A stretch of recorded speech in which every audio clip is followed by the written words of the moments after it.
தமிழர் தாயங்கள்னு இப்ப தமிழீழத்தையும் தமிழ்நாடையும் நம்ம சொல்றோம். ஆனா இப்ப இன்னைக்கு வந்து உலகம் ஃபுல்லா தமிழர்கள் பரவி பரவி கிடக்குறாங்க இல்லையா? இப்ப வேலை நிமித்தம் நம்ம வந்திருக்கோம். அப்ப நிறைய பேர் உலகம் ஃபுல்லா பரவி கிடக்குறாங்க.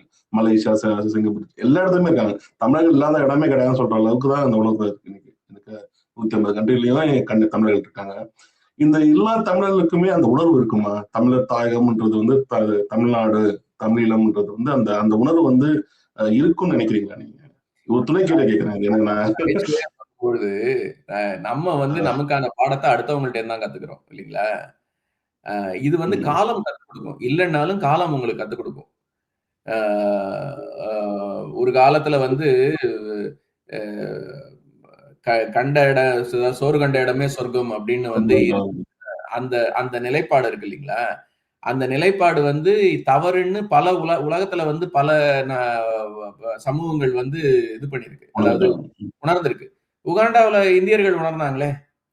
ஒரு ஆமா, ஒரு இரவுல வந்து 2 பெட்டியில உன்னால என்ன எடுத்துக்க முடியுமோ அதை எடுத்துட்டு வெளியேறுன்னு சொல்லி இடியமீன் சொல்லும் பொழுது என்னாச்சு? பர்மால தமிழ்நாட்டு வணிகர்கள் எல்லாம் வந்து கோலோச்சுனாங்க. நம்ம ஊர்லயே பர்மா தேக்கு போட்டுதான் வீடு கட்டினாங்க. பெரிய பெரிய வணிகர்கள் இருந்தாங்க. ஏன் பர்மாவில இருந்து தமிழர்களை வெளியேற்றினாங்க? நான் வெளியேற்றுவாங்கன்னு சொல்லல. இப்ப நம்ம வரலாற்று நடந்ததை சொல்றோம். அதற்கு தாயத்துடைய இது உணர்வு கண்டிப்பா வேணும்ன்றதுக்கு தான் இந்த கேள்வி கேட்கிறேன். நான் சொல்றதும் அதேதான். அப்ப அன்னைக்கு வந்து இல்ல, அதனாலதான் படித்தவர்கள் வழிகாட்டணும்னு நம்ம வழிகாட்டுறோம். இந்த உணர்வோட இரு. இந்த உணர்வுங்கிறது செயற்கையான உணர்வு கிடையாது. இது இயற்கையான உணர்வு. நீ தமிழன்று உணர்ந்து இருந்தாதான் நீ உலகத்துக்கூட ஒன்றின மனிதனா மாற முடியும். நீ வந்து ஒரு குளோபல் ப்ராடக்டா நீ வந்து ரீஜனலா இருக்க முடியாது. அவன் ரொம்ப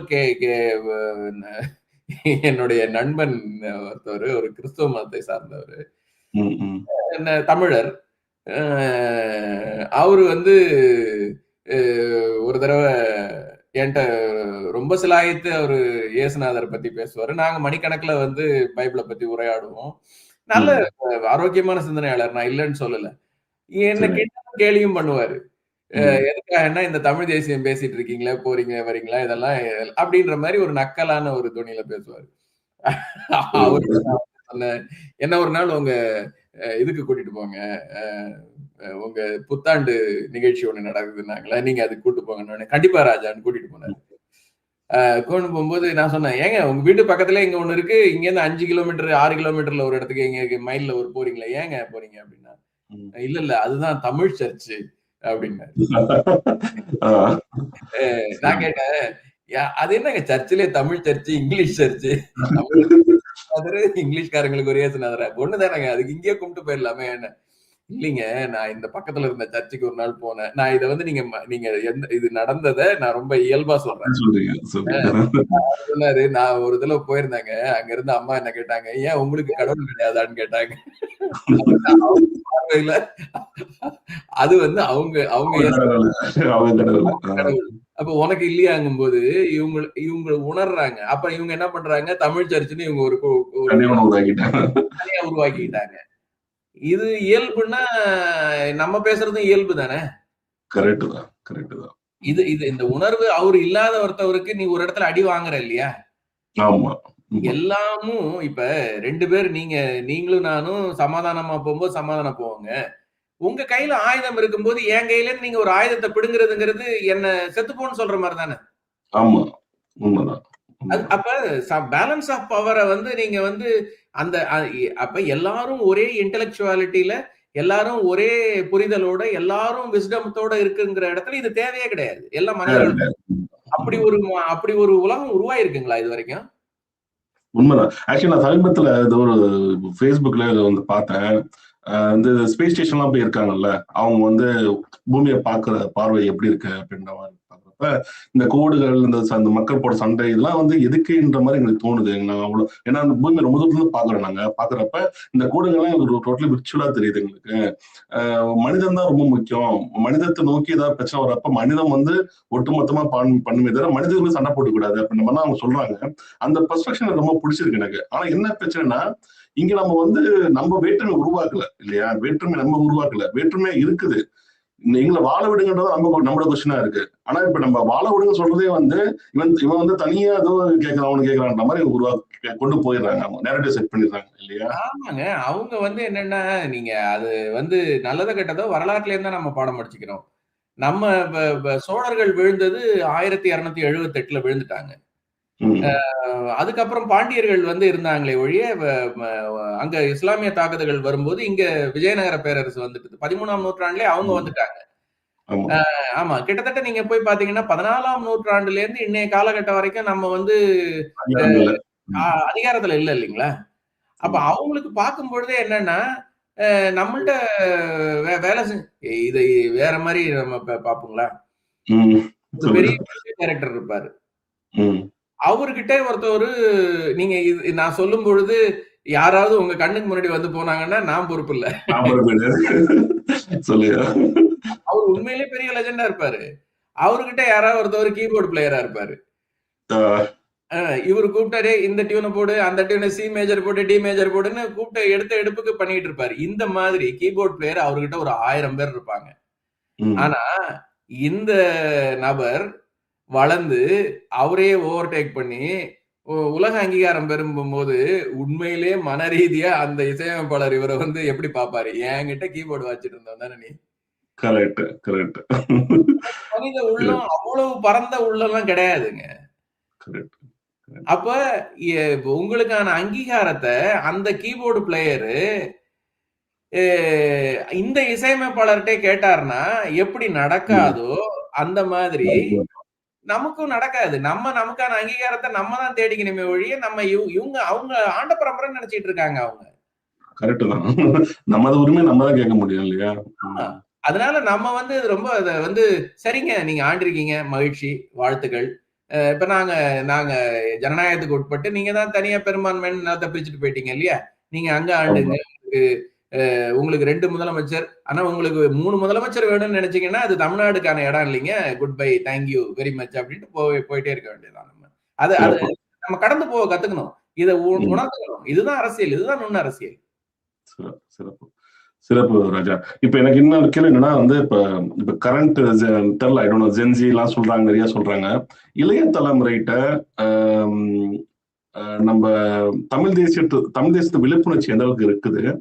இந்த ஜென்ஸி இருக்காங்கல்ல, அவங்க இப்ப நான் அந்த இதெல்லாம் பார்த்தேன். விஜய் அரசியல் மீட்டிங்லாம் பார்த்தேன். அங்கெல்லாம் பார்க்குறப்ப என்ன இது நடக்குதுன்ற மாரி, இது அரசியல் தானான்ற மாரி இருந்துச்சு. ஏன்னா அரசியல்னா அதுக்கான ஒரு பக்குவம் இருக்கணும் இல்லையா? அது பார்த்தா ஏதோ வேற மாரி இருந்துச்சு எனக்கு. ஆனா கூட்டம் அவ்வளோ பெரிய கூட்டமா இருக்குது. எல்லாம் ஒரு மாரி சேட்டைகள் கீட்டைகள் மாரி இருந்துச்சு அது எனக்கு. ஆ இந்த ஜென்ஸிக்கும், இந்த இளைய தலைமுறைக்கும் தமிழ் தேசம் எப்படி போய் சேருது? அது அதுல எந்த அளவுக்கு முன்னேற்றத்த நம்ம பார்க்க முடியும்னு நினைக்கிறீங்க நீங்க? நீங்க அந்த காட்சிகள நீங்க அவங்க அந்த தடுப்புகள தாண்டி ஜாம்பீஸ் மாரி விளையாடுறாங்க. இல்ல அது ரொம்ப சங்கடமா இருந்துச்சு எனக்கு. என்னடா இது இப்படி பண்ணி வச்சிருக்கீங்க அவங்கலாம் நம்ம அப்படின்னு. சகோதர சகோதரிகள்ங்க இல்லையா? அதான் நம்ம நான் சொல்றேன். ம். நாளைக்கு வந்து இவ்வளவு தூரம் வந்து அ இப்படி இருக்கியே அப்படின்னு நம்ம வந்து அத வந்து சிரிப்பா நம்ம பார்க்கல. ரொம்ப வருத்தத்தோட பார்க்கிறோம் இல்லீங்களா? உண்மைதான், உண்மைதான். ரொம்ப வருத்தத்தோட பார்க்கிறோம். இது இது இது இதனுடைய நீங்க போய் இதனுடைய உளவியல் என்னன்னு நெனைக்கிறீங்க? ஏன் இவங்க வராங்கன்னு நெனைக்கிறீங்க? இந்த உளவியல் வந்து நீங்க போய் பார்த்தீங்கன்னா, இந்த younger generation is under high stress level. ம். இதுதான் இதனுடைய உளவியல். நீங்க வந்து அ ம பள்ளிக்கூடத்திலேயே வந்து கட் ஆஃப் மார்க் வந்து 300க்கு 299.8 எடுக்கணும். நீ படிச்சியா அந்த மாரி? நீ ஹைலி காம்படிட்டிவ் எக்ஸாம். ம். காம்படிட்டிவ்ங்கிறத வந்து நீங்க உங்களுடைய எக்கனாமிக்கல் பிரஷர பூரா அந்த வளர்ச்சி அடையாத அந்த பிள்ளை ஏங்க அந்த பிள்ளைய வந்து 2 பேர் பாதிக்கப்படுறாங்க. நீங்க இத நம்ம வந்து மனசாட்சியோட பேசுவோம். இது ம், ம். மனசாட்சியோட பேசுவோம். ரைட்டுங்களா? வெறும் அந்த இளைஞர்கள மட்டும் குறை சொல்லி எந்த பிரயோஜனமும் கிடையாது. ஆம், அ இப்ப இப்ப இந்த இந்த குளோபலைஸ்டு வேர்ல்டுங்கிறது கார்ப்பரேட் வேர்ல்ட்ல அ இப்ப நம்ம இங்கேருந்து பெட்டி படுக்கைய தூக்கிட்டு அமெரிக்கால வேலை கிடைச்சுதுன்னு வந்துட்டோம். இப்ப ஆமா. எனக்கு ஆமா. இப்ப எங்க வீட்ல 2 பேருமே இப்ப எனக்கு சகோதரர் ஒருத்தர் இருக்கிறாரு, மூத்தவரு. அவரு அங்கேயே ஒரு வேலையில இருந்ததுனால தப்பிச்சுட்டாங்க எங்க அப்பா, அம்மா. அவங்களோட 4 பேர் பிள்ளைகள் 4 பேரும் அமெரிக்கா, ஆஸ்திரேலியான்னு கிளம்புனவங்க அந்த பெற்றோர்களுடைய நிலைமை யோசிச்சு பாருங்க. கஷ்டம்தான். அப்ப ஒரு பக்கம் முதியவர்களை ஒதுக்கி தள்ளிட்டீங்க. ம். இளையவர்களுக்கு அந்த பிள்ளை 4 வயசு வரைக்கும் பால் குடிக்கக்கூடிய பிள்ளைய வந்து 4 நாள்ல வந்து பிரிச்சு அம்மா வேலைக்கு போகணுங்கிற கட்டாயத்துக்குள்ள வந்து தள்ளி அதுக்குடைய மழலையும் நீங்க கொண்டுட்டீங்க. சைல்ட் கேர் ஆரம்பிச்சுட்டேன். ஆமா. அந்த தலைமுறைங்க இது. அது புரியுது. பெற்றோர்களோடையும் வாழல, அது முதியவர்களோடையும் வாழல, பெற்றோர்களோடையும் வாழல. அதனாலதான் அது ஜாம்பியா மாறி நிக்குது. இந்த இந்த இந்த இதுக்கு முழுக்க முழுக்க முழுக்க முழுக்க குற்றவாளி யாருன்னு கேட்டா நாம தான். நம்ம தலைமுறை தான். அப்ப அவன் என்ன பண்றான்? அவன் மனிதன் தானே. இயற்கைக்கு எதிரா அவன் இருக்க முடியாது இல்லையா? அவன் இயல்புல அவன் மனிதன். அவன் நீ 28, 25 நீ வேலை படிச்சு இவ்வளவு மார்க் வாங்கி நீ காலேஜ்ல போனா நீ கல்யாண மண்டபத்தை பூரா இன்ஜினியரிங் காலேஜா மாத்தி வச்சிருக்க. நீங்க 50 லட்சம் பேர் 60 லட்சம் பேர் இன்ஜினியர்னா எந்த உலகம் வேலை கொடுக்கும்? அப்ப அங்க போனா அது அப்படி இருக்கு. நீ ஏதாவது நகரங்களுக்கு ஓடி பழச்சிக்கலாம், அங்க ஓடி பழச்சிக்கலாம், இங்க ஓடி பழச்சிக்கலாம்னா இன்னைக்கு வந்து நீ வந்து ஒரு அந்த கன்சியூமர் வேர்ல்டையும் உள்ள கலந்துட்டீங்க. ஆமா, உன்கிட்ட கார் இல்ல, உன்கிட்ட இது இல்ல, அந்த 2BK 3BK வீடு இல்ல, ஒரு இன்டர்நேஷனல் டூர்ல கண்ணுல பார்த்ததெல்லாம் வந்து இதுதான் வாழ்க்கைன்னு நினைச்சுக்கிட்டு இவங்க என்ன பண்றாங்க, ஒரு கட்டமைச்சு இதெல்லாம் கிடைச்சாதான் உனக்கு பொண்ணு, இல்லைன்னா கிடையாது அப்படின்னா யாரும் பொண்ணு கொடுக்கறது கிடையாது. அப்ப இதே நிலைமை பெண்களுக்கும் இருக்கு. இப்ப இப்ப முன்னாடி வந்து இதை தடுத்து நிறுத்த முடியாது. அவங்க வந்து இன்னைக்கு செல்போனும் காரும் வந்த பிறகு நேரடியா எந்த இதுவும் இல்லாம புறாவிடு தூது இல்லாம அவங்க நேரடியா அவங்கள வந்து ரீச் அவுட் பண்ண முடியுது. அப்ப ரீச் அவுட் பண்ணும்போது இது வந்து அவங்க எங்கேயாவது அவங்க வெண்ட் அவுட் பண்ணுவாங்க இல்லைங்களா? அவங்க வந்து விஜய் கிட்ட வெண்ட் அவுட் பண்றாங்க. அவங்க மற்ற சமூகத்தை வில்லனா பாக்குறாங்க. விஜய் வந்து அவங்க மற்ற சமூகத்தை பழி வாங்குறதுக்காக பாரு நான் யார் தெரியுமா, நான் இந்த உனக்கு பிடிக்காத ஒருத்தவன்ட்ட பின்னாடி நான் போய் நிக்கிறேன் பத்தியா, வெறி ஆவறியா நீ, வெறி ஆவு அப்படின்னு போய் நிக்கிறாங்க. நீங்க அவங்கள வெறியேத்தி விட்டுருக்கீங்க, வெறுப்பேத்திருக்கீங்க. இது ஒரு சமூக சீர்கேடு. நீங்க அப்பனா நல்லா படிச்சு நல்லா படிச்சாலும் என்ன 299 வாங்குறவனுக்கும் 298 புள்ளி வாங்கினவனுக்கு என்னங்க பெரிய படிப்பு வித்தியாசம்? நீ உங்க சிஸ்டமே வந்து எலிமினேஷன் சிஸ்டம்ங்க, இன்க்ளூசிவ் சிஸ்டம் கிடையாது. அப்ப வந்து சமூகம் வந்து தன்னை வந்து இது இன்னைக்கு தேதி கிடையாது. இது அப்ப பெண்களுக்கு வந்து நீங்க வந்து அவங்களுடைய இயற்கை பிரச்சனைகள் எல்லாம் வேலைக்கு போறவங்களுக்கு நீங்க ஏதாவது வந்து ஏற்பாடு பண்ணிருக்கீங்களா? உங்களுக்கு ஒர்க் பிளேஸ்ல வந்து அவங்களுக்கு நம்ம தமிழ்நாட்டுல வந்து ஏங்க அவ்வளவு பகல்ல ரோட்ல நிக்கிற போலீஸ்காரங்களுக்கு அவங்க வந்து ஒரு இயற்கை உபாதையை கழிக்கிறது கூட ஒரு வண்டி நிக்குதுங்களா பக்கத்துல? இங்க கன்ஸ்ட்ரக்ஷன் ஸ்டேஷன்ல நீங்க போய் பாத்தீங்கன்னா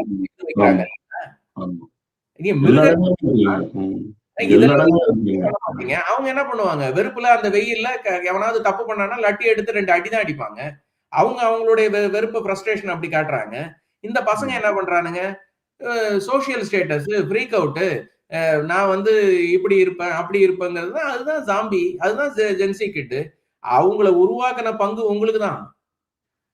அது வந்து நீங்க வந்து அவங்க தப்பு, அவங்க செய்யறது தப்பு தான் அவங்க ரியலைஸ் பண்றாங்க. அவங்களுக்கு என்னன்னா இதுலயாவது நமக்கு ஒரு விடிவு வந்துடாதா, இதுலயாவது நமக்கு ஏதாவது ஒண்ணு வந்துடாதா? ஏன்னா இந்த கன்வென்ஷனல் சிஸ்டம் அவங்கள பழி வாங்கியிருக்கு, அவங்களுடைய மழலையை திருடி இருக்கு, அவங்களுடைய முதியோர்களோட அவங்க கலந்து பேசுறத குலைச்சிருக்கு. ஒரு அபார்ட்மெண்ட்ல உட்கார வச்சு அவனுக்கு விளையாடுறதுக்கு இடம் கொடுக்கல, அவனுடைய எனர்ஜியை வெண்ட் அவுட் பண்றதுக்கு கிரவுண்ட் உருவாக்கி இருக்கீங்களா? அவன் ஸ்ட்ரீட் கிரிக்கெட் விளையாண்டுட்டு கிடந்தான், மொபைல் தான் ஃபுல்லா இல்லையா? அவன் அதுல பாக்குறது என்ன, விஷுவல் வேர்ல்டு. இந்த விஷுவல் வேர்ல்டுல இவரு கதாநாயகனா இருக்கிறாரு, அவன் அதை கொண்டாடுறான். நீ இது தப்பு தாங்க. இதுக்கு பதில் எனக்கு சரியா தெரியல. இதுதான் உங்களுடைய உளவியல்னு நான் கணிக்கிறேன். இது தப்பா கூட இருக்கலாம், எனக்கு தெரியல. எனக்கு இது இப்ப எனக்கு என்ன, இப்ப ஆல்ரெடி தமிழர்கள்டே வந்து நம்ம அடிமையா வாழ்றோம் அப்படின்னு தெரியாம தான் வாழ்ந்துட்டு இருக்கோம்.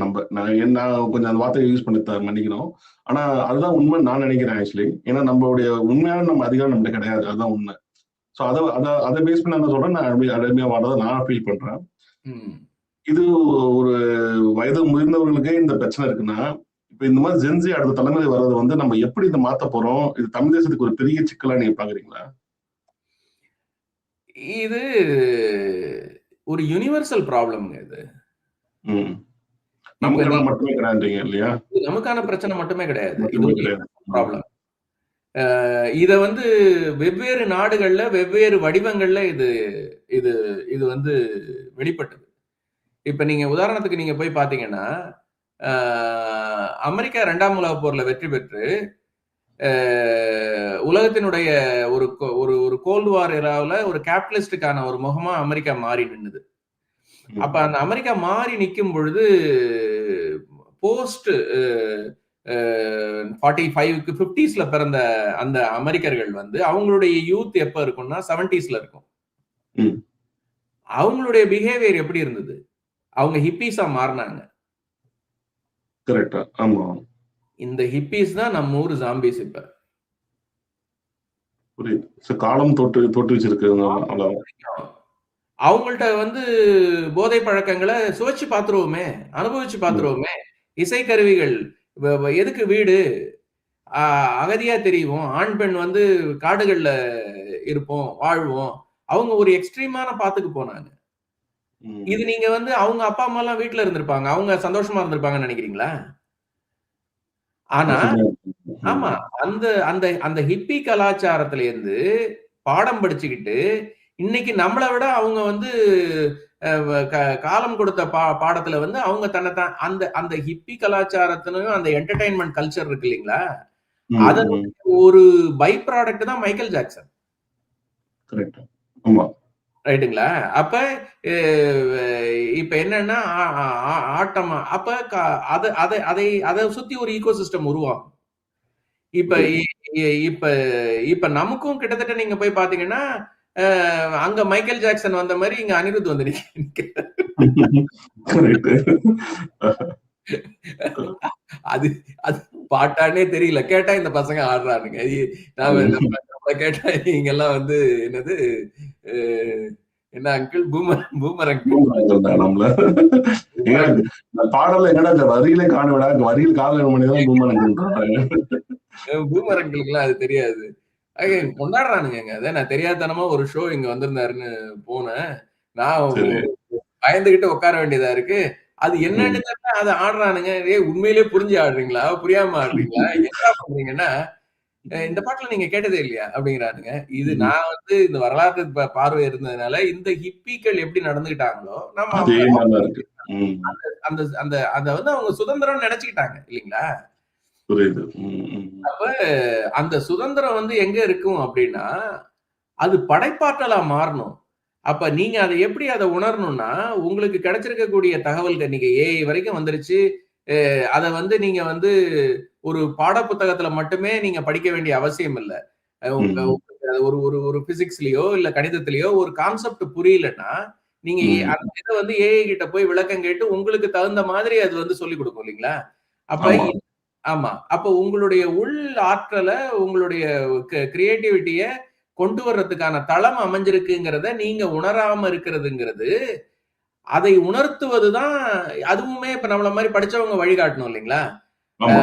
ம். அது ம். அதுவும் இந்த மாரி வந்து ரெஸ்பான்சிபிள்ங்க. இப்ப நாட்னாங்கிறது தன்னுடைய கடமையை ஆற்றும். அது பொறுப்புணர்ச்சியோடு இந்த மாரி வந்து நம்ம வந்து கேளிக்கைகள் நடக்கிறது தனியா நடக்கட்டும். பொறுப்புணர்ச்சியோட சட்டம்னா என்ன? அது தருகின்ற உரிமை என்ன? உரிமை எங்க பறிக்கப்பட்டிருக்கு? இப்ப நீங்க சொன்ன மாரி நீங்க அடிமைத்தனம்னு அந்த வார்த்தைய சுகர் கோட் பண்ணி சொன்னீங்க. அடிமைதான். அதுல என்ன அப்புறம் அ வ ம். அ உங்களுக்கு நான் 2 வார்த்தைய ஒரு ஒரு ஒரு விஷயத்த சொல்றேன். உங்களுக்கு வந்து இது வந்து பீப்பிள் ரெப்ரசன்டேட்டிவ் பாலிடிக்ஸ் இல்லீங்களா? ம். ஆமா. இந்த அரசியல் வந்து மக்கள் பிரதிநிதித்துவ அரசியல். அப்ப ம். மக்கள் எல்லாரும் போய் சட்டமன்றத்துல உட்கார பேச முடியாது. தன்னுடைய ஒரு பிரதிநிதிய அனுப்புறாங்க. ஆனா, இத 1985ல நம்ம ராஜீவ்காந்தி அசுர பலத்தோட பிரதமரா இருக்கும்போது அவர் என்ன பண்ணாரு, அ கட்சி தாவல் தடை சட்டம்னு ஒண்ண கொண்டு வந்து, ஒருத்தன் ம். கட்சி விட்டு கட்சி மாறுறான். கட்சி தாவல் தடை சட்டத்துக்குன்னு கொண்டு வந்து, அந்த சட்டமன்ற உறுப்பினர், அதாவது மக்கள் பிரதிநிதியான அந்த சட்டமன்ற உறுப்பினர் கட்சிக்கு கட்டுப்பட்டவர். அப்ப ம். கட்சிக்கு ம். எதிராக பேசுனனாலே அது க த க கட்சி தாவல் சட்டத்துக்கு கீழ வந்துரும்னு சொல்லி, எல்லா மக்கள் பிரதிநிதிகளும் சட்ட ரீதியாக ஊமையாக்கப்பட்டு விட்டார்கள். அதனால தான் இன்னைக்கு தேர்தல்ல வேல்முருகன் ஆகட்டும், கமலஹாசனா இருக்கட்டும், இவங்களா இருக்கட்டும், நாங்க உதயசூரியன் சின்னத்துல போட்டியிட மாட்டோம், நாங்க தனி சின்னத்துல தான் போட்டியிடுறோம்னு எதுக்காக இந்த பிடிவாதம்? அன்னைக்கு நாடாளுமன்ற உறுப்பினரா இருந்தவங்க ஆசை தம்பி, முரசொலிமாறன் 2 பேரு இவங்க பாராளுமன்றத்துல பேசினாங்க. இந்த கட்சி தாவல் தடை சட்டத்தையும், கொறடா சட்டத்தையும், கொறடான்னா நீங்க கட்சிக்கு எதிரா பேச முடியாது. 2யும் நீங்க பேசுறதுங்கிறது எதிர்காலத்துல மக்கள் பிரதிநிதிகளே, மக்களுக்கான பிரதிநிதிகளே இல்லாத ஒரு மன்றமா இதை மாறிடும்னு திமுக பேசுச்சு. அன்னைக்கு இருந்த அடல் பிகாரி வாஜ்பாய் பேசினாரு, அன்னைக்கு இருந்த எல்கே அத்வானி பேசினாரு. இன்னைக்கு அதனுடைய நிலைமை என்ன? இன்னைக்கு உங்களுக்கு உங்க ரெப்ரசன்டேட்டிவ் உங்களுக்காக பேச மாட்டாருங்க, கட்சிக்காக தான் பேச முடியும், பேச முடியாது. இது இது இப்ப இப்ப இது இந்த ஜென்சிக்கிட் உணர்வு இப்படின்னா ஒண்ணுங்கிறதே சட்டமன்றங்கிறதே லா மேக்கிங் பிளேஸ்ங்கிறதே அவங்க உணர்வாங்களா? உணர்வாங்க, ஒரு கட்டத்துல உணர்வாங்க. ஏன்னா வாழ்க்கையின் தேவைகள் ஒரு பக்கம் இருக்கும்போது நிறுவனங்கள் பணி இப்ப நான் நான் ஐடி துறையில நான் இல்ல, நீங்க அந்த துறையில இருக்கீங்கன்னா மாஸ் லே ஆஃப்ஸ் இந்தியாவிலயும் கடுமையா நடக்குது கேள்விப்படுறோம். ஆமாங்க. அப்ப நீங்க உங்க வணிகத்தை செலவெல்லாம் நீங்க ஊர்ல இருந்த கொஞ்ச நெஞ்ச சொச்ச மிச்சத்தையும் வித்துட்டு மெட்ராஸ்ல ஒரு பெரிய அபார்ட்மெண்ட் வாங்கி கட்டுறேன் அப்படிங்கும்பொழுது அந்த கட்டும் போது வெள்ளை அடிச்சு அவன் கொடுக்குறான். இன்னைக்கு மெட்ராஸ்ல எத்தனை பேர் அசோசியேஷன் வச்சுக்க முடியாம காரையா பேந்து விழுது இல்லையா? அது புத்திய காட்டும் இல்லையா? உனக்கு சட்டம் சரியா இருந்திருந்ததுன்னா அந்த கட்டடம் 100 வருஷம் 150 வருஷத்துக்கு நீ போட்ட காசு இல்லாம போகுது இல்ல. அப்ப உனக்கு அன்னைக்கு இருந்த அந்த ஜென்சி மனநிலை எல்லாம் போய் நீ 2 பிள்ளைய பெத்து நீ நடு வயதுல நிக்கும் பொழுது இந்த சைக்கிள் எல்லாம் கடந்து வந்திருக்கும் போது ஓஹோ இதுதான் சட்டமா, இந்த சட்டம் ஒழுங்கா இருந்ததுன்னா நம்மள காப்பாத்திருப்பாங்களான்னு நீ அப்ப டூ லேட். அப்ப நீ என்ன பண்ணுவ? உன் பிள்ளைய கண்டிச்சு வளர்ப்ப. அந்த இடத்துக்கு நீ மட்டும்தான் திருந்தாம இன்னைக்கே இதை பார்த்து உணர்ந்துக்கன்னு நம்ம ஒரு வேண்டுகோள் வைக்கிறோம். அதுதான் நேட்னா செய்யற காரியம். சிறப்பு.